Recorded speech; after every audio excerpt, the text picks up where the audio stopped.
The ideological lines have been drawn, and an iron curtain has descended across Kerbin. Hopefully, all conflict remains at the negotiating table. However, this fragile time of peace may not last long. Suspicion and distrust remain strong. This is Echo 3, and let's continue to discuss the Cold War. Here at the Research and Development arm of the Central Kerbin Alliance Network, work continues on our rocket program. Recently, we succeeded in launching a rocket past the Kármán line. However, due to technical issues, we were unable to gather any science from the mission. With advancements made in liquid-fueled rockets, and with lessons learned in how to deploy parachutes high in the atmosphere, we hope to succeed where last time we failed. This rocket will be very similar to our previous designs. However, we have made a couple improvements. A new experiment measuring barometric pressure is being added to our return section. And we have done some investing in liquid-fueled rockets to help with better control during the ascent. Unlike the solid rocket motors we've used on our previous attempts, the swivel engine is able to gimbal, giving us better control.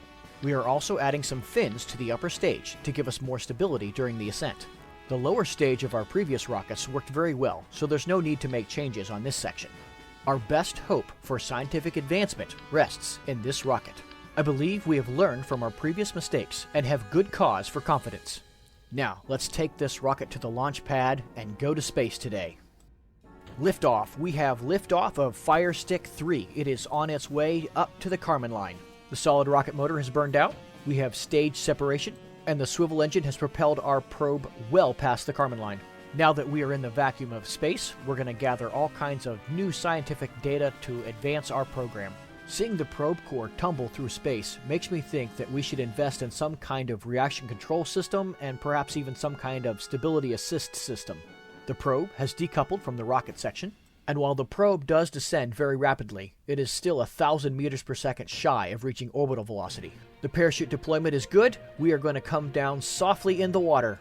We will be recovering a lot of science from this mission.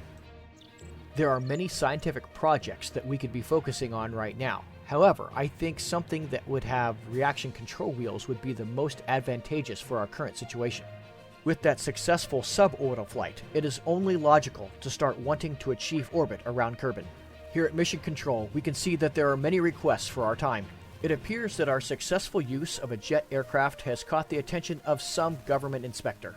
We need to prove that jets are safe for hauling passengers, as well as we need to achieve speeds of 100 meters per second in level flight. Achieving these tasks will give a nice bump to our agency's reputation.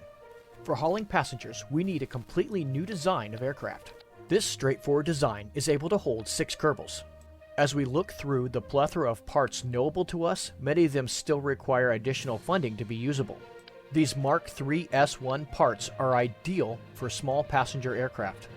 Like our first jet aircraft, we'll need to keep sound aerodynamic principles in mind as we work through the design. Initially, engineers had a twin boom design in mind. However, with the limited hangar facilities available, those plans will probably not be able to come to fruition. These large wings should provide ample lift for our small aircraft. Like the first jet plane, these engines will be mounted on nacelles out on the wings. After placing the first 2 fuel tanks in mirror symmetry, I'm placing the rest of them individually so that they will also appear mirrored. There are some parts in the build menu that look like air intakes and jet engines, but they're actually for use underwater. These are parts of the mod The Life Aquatic. With these new control surfaces that are much larger, we should be able to have an easier time controlling the aircraft. Each control surface only operates in one axis, so the ailerons control roll, the elevators control pitch, and the rudder controls yaw. Like the first jet, this one will also use a tricycle arrangement for the landing gear. A quick note about this style of landing gear is that only the back ones are able to brake. I'm using the KerbalEngineer torque readout and moving the engines up and down to make sure that they are in line with the center of mass. Best of luck with this flight for KAA certification. You have the future of the space program in your hands, so fly straight and bring it home. Fly safe. Interestingly, I learned that the term fly safe may have a different meaning than what the community has been using it for. The mod that is visible on the top left of the screen is the AtmosphereAutopilot mod. It makes flying on Kerbin's atmosphere a lot easier. So if you like to do survey missions around Kerbin, this mod makes those a lot less tedious. The full list of mods used in this playthrough are in the video description. but because I'm regularly asked, here are the visual mods that I'm using. DCK, EngineLightRelit, Eve, Parallax, Reentry Particle Effects Renewed, Scatterer, Smokescreen, Texture Replacer, Waterfall, and TUFX. Transflight, you are cleared for landing. On touchdown, proceed to the indicated airport terminal. Directions have been transmitted to you. Welcome back. It appears that Jebediah is wisely choosing to bleed off some speed before attempting this landing, as coming down too quickly would probably destroy the landing gear. For this particular contract, the inspector needs to be dropped off at the airport terminal, which is indicated with this red icon. Looks like we have another successful flight. Well done, Kerman. Let's head over to Mission Control and see what they have for us there. Communist tanks have downed one of our jets near the runway. They are now attempting to capture our pilots. We need to build a ground vehicle very quickly in an attempt to rescue them. Central Kerbin Alliance network forces are meeting the enemy to engage them. Our engineers need to cobble together something very quickly. They can put several command chairs on this basic frame. Then they can throw on some of these rover wheels that were planned on being used for some other mission. Then they just need to throw on a few batteries for power, and I think that this thing is ready to go out for an emergency rescue mission. This looks like a job for our defense contractor. Let's put him on this thing. And they're shooting. Those are real shots being sent back and forth. Brave little Kerman, make your way over to those pilots. Stay safe, little guy. Stay safe. I don't know why the communists would attack us here. Perhaps they found out about the research that we've had going on, and they'd like to capture some of our pilots or scientists to help them advance in their own program. Maybe it was our recent rocket launch that we sent up past the Kármán line. I guess something like that could be viewed as the potential for an intercontinental ballistic missile, but we were just using this for scientific purposes. There's the down plane, and the pilots are right there in front of it. Hopefully our leaders can get this figured out. Maybe it was just a misunderstanding.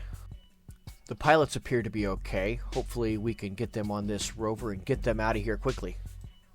Alright, hop on one at a time. You just hop in there in the middle, and we'll get the second one over here in the back, and then we can start driving away from the tanks. Get away from those shots. It looks like our tanks have stopped the advance of the enemy tanks. Now we'll just get over here towards our buildings and hopefully reach safety.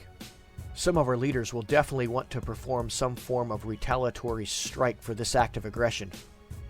It is likely that cool heads will not prevail.